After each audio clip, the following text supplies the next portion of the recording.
Welcome to the Business Spotlight series. My name is Hugo Burton. I'm a senior partner at Action Coach Halton, and today I'm here with Mustafa Memon. He's the co-founder and director of sales at Reno Rabbit Inc. So Mustafa, welcome, and so excited to hear about your adventures in entrepreneurship. Thank you. Thank you, Hugo. I appreciate you having me and I appreciate your time. I'm a huge fan of the show and thanks for having me on, honestly. Excellent. So, for those of you watching us for the first time, we're going to be talking about um, Mustafa's business, Reno Rabbit, his journey, challenges, best practices, and peek into what it's really like to build a business. Now, if this is your first time on the channel, be sure to like and subscribe to get notifications whenever we drop new content just like this one. So, Mustafa, again, welcome, and let's get started with telling us a little bit about you, your journey, and what you do at Reno Rabbit. Okay, perfect. Thank you, Hugo. I appreciate that. For me, my journey into construction, I would say, was not as conventional as my other construction colleagues, but it started when I was about 16 years old because I would say that my initial entry into the working force is when I started jobs in retail. The more popular ones would be things like Tommy Hilfiger, Sunglass Hut, and stuff. The reason I bring that up is because from a very young age, I've had an exposure to customer service and dealing with different kinds of people. And it's kind of something I love about Canada, to be honest with you, is you get to deal with so many different cultures from all over the world. So from a sales training background, and I was just a student, so I didn't even know that I was receiving this training unknowingly. But from that perspective, I was getting a really good firsthand view at what dealing with customers are like, what their needs are like, how different people have different questions. Some are fast, some are slow, some want to buy it on the spot, some need you to answer their questions, stuff like that. As it went on, I basically entered university and I studied applied sciences. This is at Ryerson University. And after I graduated, I was basically looking into entering pharmaceutical sales. That's where my head was kind of directed at. The way life worked out, though, is that I ended up in product sales while I was kind of looking for the right company. And I found that product sales was actually quite interesting. I started working with the sales company that worked with major retailers such as Costco or Walmart or even Canadian Tire. In the States, they also work with like Sam's Club and those guys as well, but I focus mainly on here. And through this, we had all different kinds of clients. Some of them were not, I wouldn't say medical products, but they were skincare products that were more medical grade. So that's kind of where they had me start off. And then we started getting clients like Proactive Skincare or Cutco Cutlery or Jennifer Adams Bed Sheets. In total, I personally managed and oversaw 40 different programs. So that was writing the sales pitches, training the guys, and flying over the country, going to different Costco's and Walmarts and teaching them the stuff. And through this, I entered Costco's custom installation services. Costco's custom installation services is basically when you're leaving the Costco and they have all their home services, blinds, HVAC, water systems. And it was while working with those clients that I actually found my passion for home improvement and home renovation. Aside from that, my background in home improvement and renovation my inspiration actually would be my dad, because my father, he's a dental surgeon, but he's also a humanitarian. So one of the projects that I've seen him work on since I was a child is that he built a hospital in Pakistan to help people with oral cancer and people who don't even have money to go to the government funding. Not that there is a lot of government funding back there, but still. So his mission, so to speak, has been to kind of help raise awareness and get the right kind of equipment and facilities for these patients who are receiving palliative care. So one, it's the humanitarian aspect of it, and I can tell Reno Rabbit's long-term goal does have a humanitarian aspect to it as well, which I can get into. But two, it was literally watching from the ground up a hospital being built from literally from scratch. So Yep. that really opened up my eyes as to what, and because my dad was kind of heading the whole project, I was seeing a lot of the back end of it. And I realized that I was from a young age, very interested in construction in general. So while working with these home improvement brands through Costco, I had also met my business partner during this time. And she also has her education and background, in construction and in marketing. So her and I came together. And since we were top performers in our industry, we thought that, perhaps we can bring something to the market that's unique and special, because we saw a huge gap in the market between the everyday contractor and the everyday customer. The everyday contractor doesn't have time because he's at the site all day. He's literally working himself to the bone. And Yeah. the customer is at work. So they can't make decisions like where should the light go and which faucet. I mean, maybe they can choose which faucet they want, but exactly where the faucet can go, these situations we were finding was a huge gap because not every client was willing to pay for a designer to have a full out plan drawn out, and not every contractor had a designer built into their pricing schedule. Yeah. So miscommunication at its finest, and also we were finding that people were not getting the service that they needed. They had to go to multiple companies in order to get this, and we were able to basically use all this and centralize it down into one concept, which is Reno Rabbit, your one-stop shop for it all. Okay. Okay. And who would you describe as who would be your ideal client? Uh, so my ideal client, I would say, would be someone who wants to make the space special. Honestly, that to me is the most fun. And this is not because we are trying to make the price go through the roof. In fact, we actually offer a lot of creative solutions to our clients to help them save money. I volunteer this information because I worry about my client's budget. Well, quite often.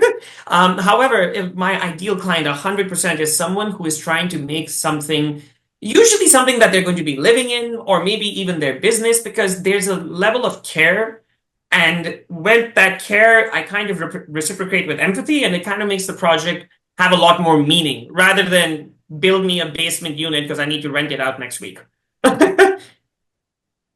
Not that Okay. that's a bad client, by the way. Just throwing that out there. Not that that's a bad client or anything. It's just what would be ideal is whenever someone has a lot of passion and thought put into the project. It's fun Okay. working with those people.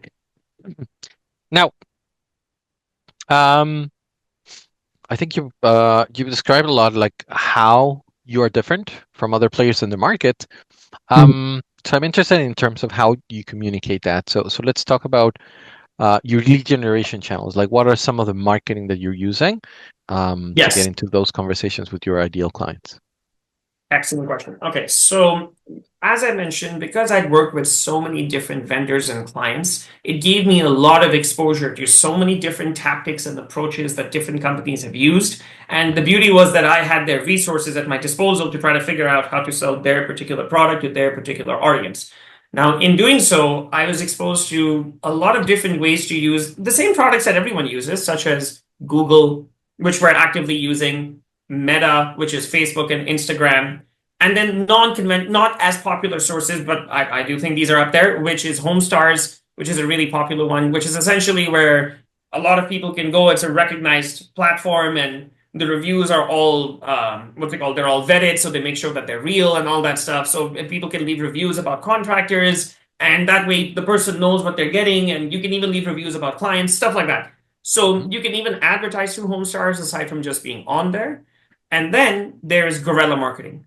Guerrilla marketing is basically, when you're at a traffic light and you're waiting for your left turn signal to turn on, and you notice at the back of the sign, at the back of the traffic light, there's just like a sticker with just a name and a number on it, something like that.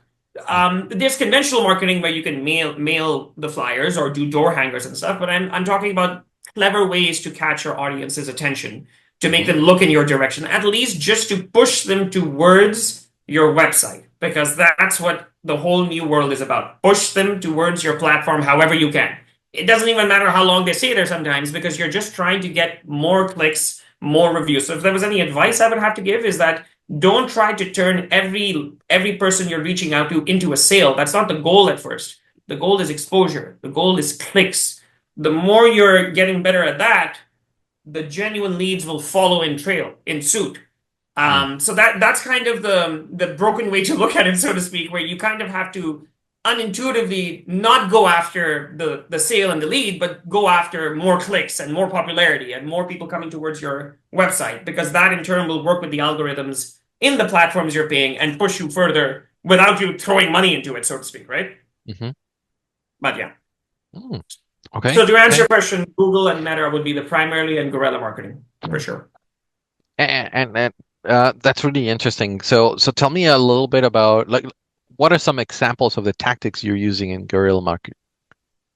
Okay, okay. So One of the subtle tactics that you could use is, and this one is something that's not as scalable. So this is just something I strongly recommend. Anyone who has a business in construction, cleaning service, pressure washer guys, I don't care what it is that you guys do. If it's something to do with home improvement, please, I encourage you, try this.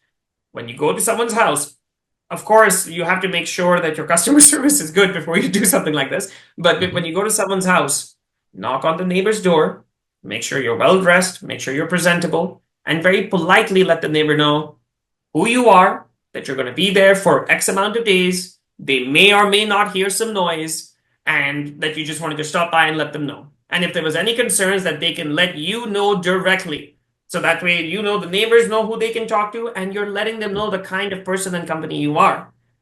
The Jones effect, there's so many different words for it in sales, but kind of putting in simplest terms, monkey see monkey do kind of thing. Like when someone sees something, like a neighbor sees their neighbor get their driveway done, they're very much inclined to also want to get their driveway done, and there's a very high chance they'll probably get it done with the person who did their neighbor's driveway, especially if you did a good job.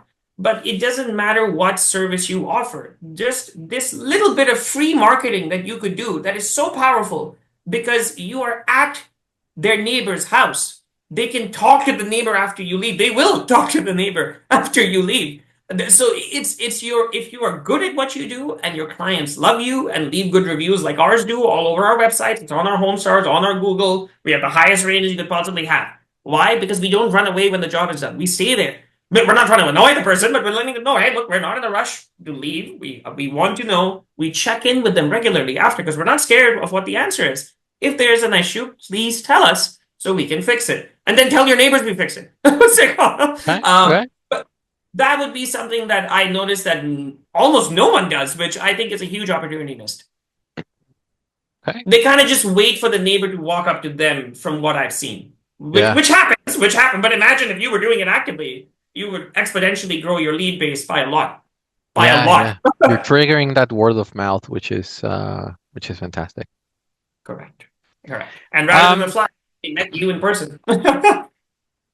let me switch topics. And you mentioned that you're working with a partner. So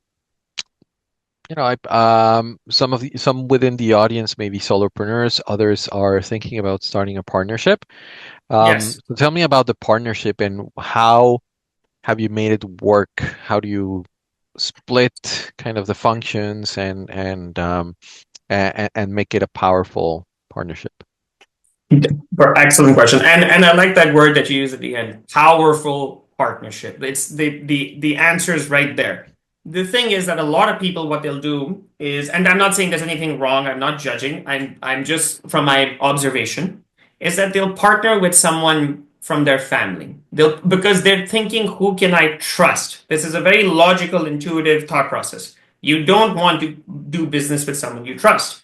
However, at the same time, your own family members will encourage you. Remember, you want to keep business and family separate. That never ends well. So it's kind of like a contradiction of, what should I do? I can only trust family, but I have to do business with someone I trust. So in this loop, I feel that a lot of people ended up partnering with their brother or with their wives. Once again, this is completely allowed, but or okay, but or not that it's not allowed, but it's just it would work. But you have to make sure that you and your partner are both bringing something to the table. It is not one person carrying the partnership. That's not a partnership. That won't even feel like a partnership after long. I don't encourage that, because what happens is one person might not feel like they have a lot of meaning in the company, which might create some disdain. I have seen this happen. That's why I'm speaking. It hasn't happened on our side, fortunately, but I've Mhm. seen it happen countless, countless times, because it's by its own definition, if one person's bringing all the value, it's not a partnership. They're calling themselves partners, but everyone doesn't look at them as partners. One person's doing all the work, so it kind of has an effect, and slowly it kind of turns into, this person's running the company. So, my advice would be to make sure that you have an honest conversation with yourself and with the person that you're considering, as to what each person is actually bringing to the table. Don't sugarcoat it. Just put it on the table. Even the bad. It's also good to bring up the bad at these points. Like, I'm not good at I'm not good at making scheduling on Excel sheets. I can make schedules, I can fluctuate schedules, but it's not my cup of tea. However, we have a project manager that's really good at that. He does that every day. He could do it with his eyes closed. So why would I take that away from him? Right. What's his name? So it's just being honest with who can do what, who will do what, and making sure that it truly is a 50-50 bringing to the table situation. Okay. Okay. Right. I love Mhm. that bringing to the table and being very transparent about the positives and the negatives. Yes. Now let's expand that a little bit because for your line of business, having the right team and the right partners that you can bring into a project is critical. And I Hmm. keep hearing the challenge of I can't find great people, right? So tell me a little bit about how your team is structured and how you bring talent and any advice you have around finding the right people. 100%. So this is definitely something that when I was starting off was a bit of a challenge, not because I didn't know. I had the fortune of knowing a lot of people who work in construction, a lot of people who have their own construction companies who performed really well, people that I went to school with, people that I've gone to university with, that but further went out and branched off with their family businesses and stuff. So even with having this whole social background, it was still scary because remember, it's this is no longer, oh, I know someone who does construction. It's this person is going to represent my company and to a client. So I need to make sure that they're good, not only good, but they'll follow through, that that they know what they're doing and all that stuff. The problem is that at first, when you're looking for people, the one piece of advice that I would give is be patient. And this may sound really, really obvious, but there's two things I mean. Number one, not everyone is you. So not everyone is going to, be willing to give their 2 ounces of blood for the company right on day one, right? Because they didn't found the company, they don't have the same vision. That vision is actually the responsibility of me or the owner of the company to show them that vision, not to Mhm. manipulate them or shove it down their throat, to literally show by example that this is a vision that you should believe in. But I do mean it. This person cannot be as committed as you on day one. They could be well presented, they could be well polished, but they're not you. So if you're looking for the next you, you'll never hire anyone. Mhm. So that's number one. No, it's your business. They're looking for a job. That's not a bad thing. Number two is that when you do hire the person, you need to make sure before you hire them, because sometimes people can, especially today's day and age with AI helping people write resumes and they can write you a cover letter and apply to 1,000 roles without you even paying attention, So you kind of have to be careful because what you're reading looks very well put together and articulated, but it could have been done without any thought. The person may have not even read the thing that you're reading and thinking, wow, this guy's really put this together and I think this is worth a shot or whatever. I would recommend taking the time, doing your due diligence, do a 3-step interview process. It's annoying. Sometimes you can't find the time. You're like, how am I going to find the time to do it? I assure you right now, if you hire a person without doing the 3 interview process, you are going to spend a lot more time and a lot more pain and suffering figuring out that you probably made a mistake.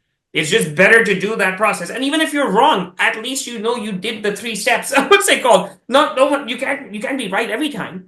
But Yeah. if you're just hiring because of a feeling or because a piece of paper that someone handed to you, then what happens after, you can't really blame anyone but yourself. So it's just making sure you're doing your part and you're being patient with that person and you're showing them the vision. You have to balance all of those because if you miss one, then you'll just lose the person because you did the 3 step, you got them in, you didn't show them the vision, then they leave.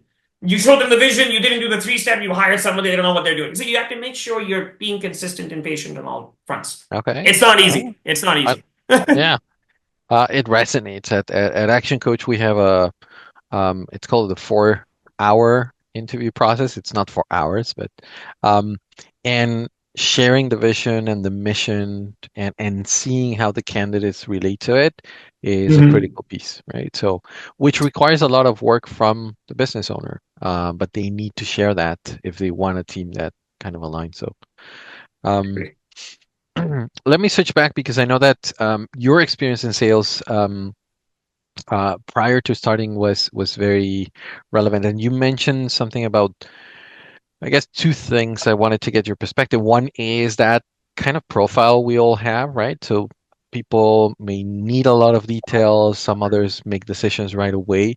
Um, I use a profile which is called a disc, and then to train on sales.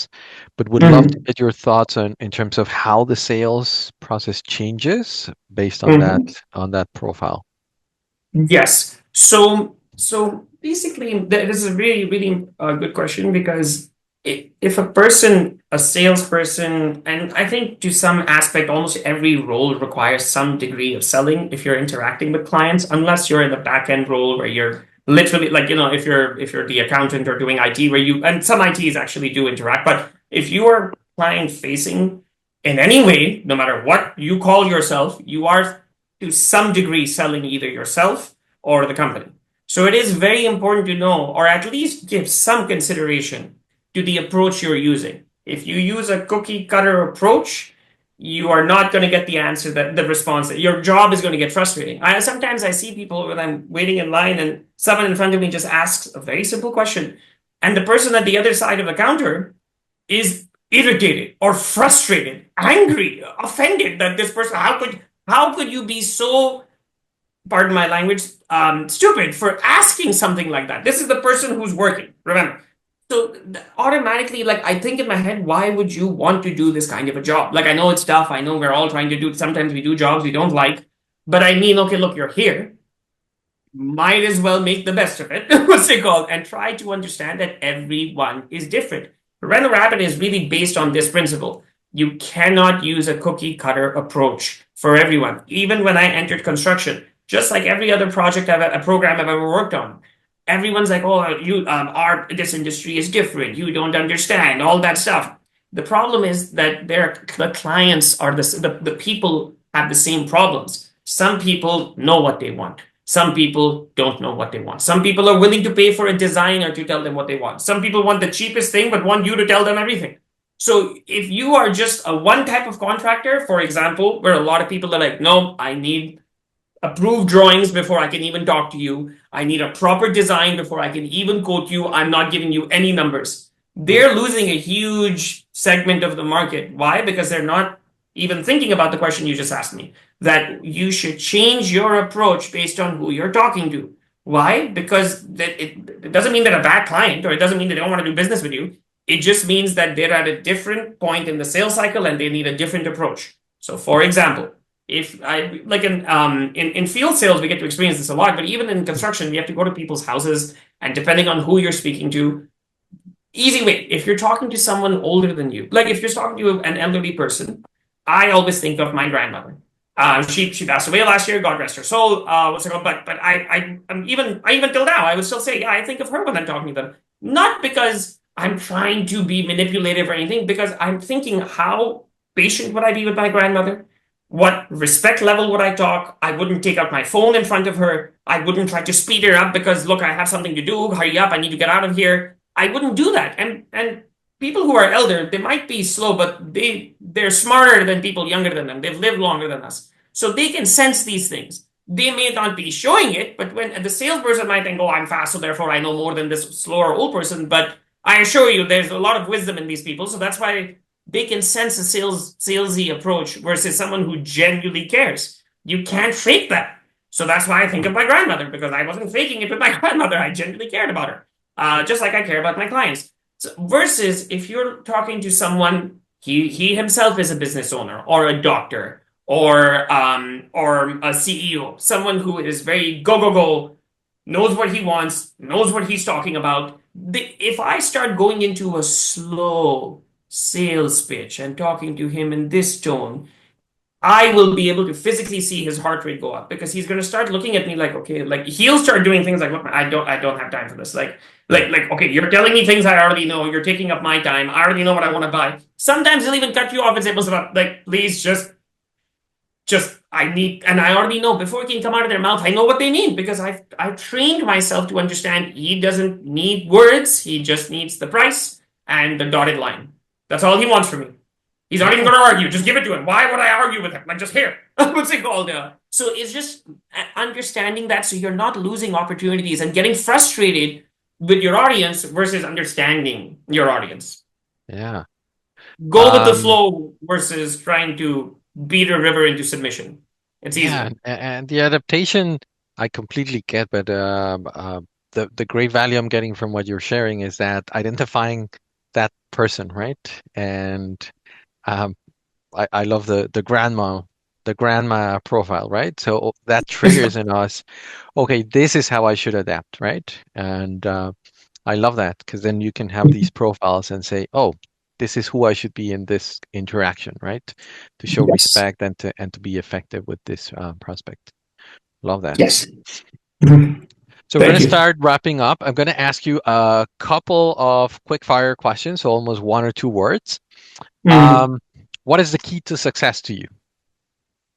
The key to success is wanting to make a positive impact in the world. And I know that sounds like something you read from like a fortune cookie, but I truly believe it. It's just because of the influence I've had from people like my father. Even my partner's father is a very, honestly, a great man and does a lot to help his community. But his role is not like like, I mean, they're going out of their roles, like it's like, a dental surgeon or a CEO going to help people. But you truly, like, I was even reading this thing on Forbes. They were talking about it. They were a guy who studied all these millionaires, and they were able to see that a person, they actually came up with a number. For every dollar you donate, you actually get $1.60 back or something. Some people, like, you could call it God, and they're like, we don't know, but we found that the people who gave tended to be more successful in life. So you could call it selfish. You could. I do try to, because rather than saying I want a lot of money, you could think that I could want to help people, and because of that formula that I just shared, just by doing that, I'll make a lot of money. So it's like a win-win. Like, I have a noble cause, and that noble cause will reward me. And even if it doesn't, I got to help some people, or at least tried to help some people.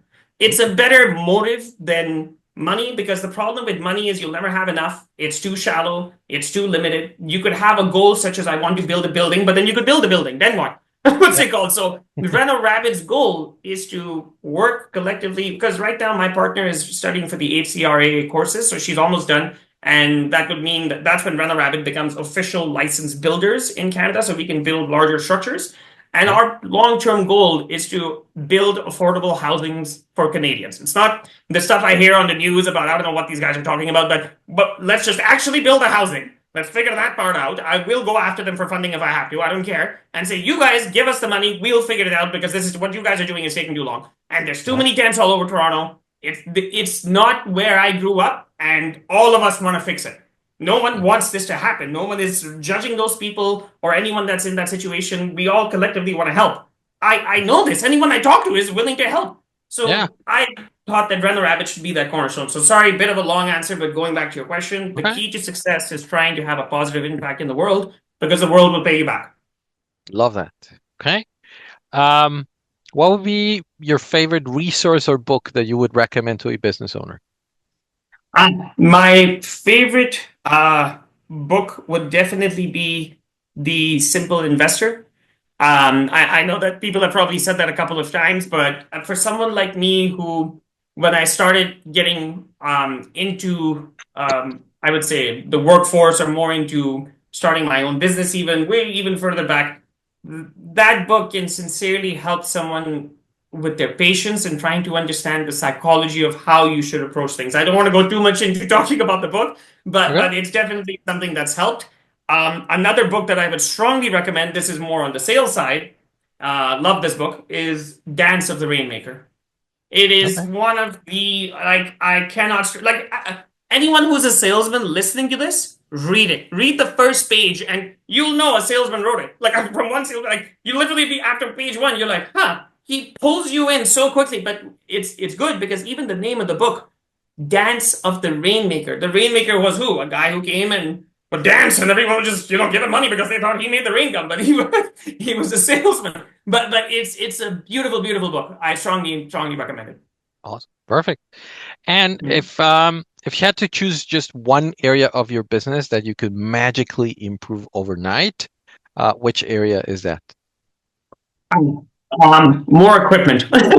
What's his name? More trucks, more excavators. I'm actually trying to figure that out right now. We Okay. do have a lot, but I'd like to have more of this stuff in house, because it kind of takes away from us having to rent it. And a lot of the times, especially right now in the industry, there's I wouldn't say a shortage, but an inconvenience per se. And sometimes you can end up on the short end of the stick and have to pay higher prices. So it's something I initially thought of as a business model as well. But honestly, for our business, if we had more of those vehicles right now, that would be very beneficial. We're on our way though. We'll be there soon. Perfect. Just to take Thank you on so more much. bigger than we are right now. That's the only reason. Great. So thank you so much, Mustafa. So when we share this, we'll share this with your website, your social media. Mhm. Um, but I wanted to ask, is there anything that we should know about the business or anything coming up in the next few months that you may want to Ah, have the audience learn? thank you so much. Yes, I appreciate that. Well, the good news is in a couple of days we actually have this Friday we have the fall home show starting. So which is going to be for 3 days, but we have a promotion that we're going to be starting in spirit of the home show, I should say, and it's going to carry on throughout fall, late into November, early December. Where basically Reno Rabbit is going to be helping, especially right now. I know they're saying they're going to lower interest rates, so I was like, what could be better than the rates they're offering? So we will be offering 0% interest at 6 months, no payments, no interest, no admin fee, no taking a lien against your house to do this or anything like that. It's Yeah. very easy to do. The application takes literally 30 seconds. It's with an A lender. All your banks work with them. What's its name? And it's something that I do think that can sincerely help a lot of homeowners, especially after the recent rain with the flooding and stuff.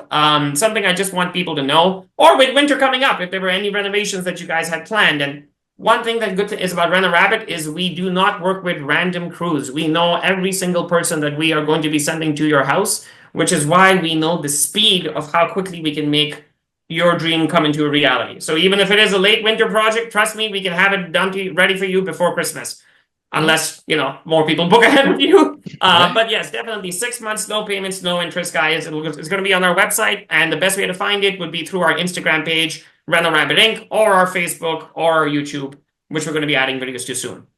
Excellent. Perfect. That sounds exciting. Thank you so much for sharing. So Mustafa, it Thank you. was great to get your business insights and the experience and learn more about Reno Rabbit. Thank It's a you. lot of advice and knowledge for business owners. In particular, I love the idea of that adaptation during the sales process. So thank you so much for sharing and your time, and we'll be in touch. My pleasure. Thank you so much, Hugo. I appreciate it. You have a wonderful day. Thank you so much for having us on. Take Take care. care.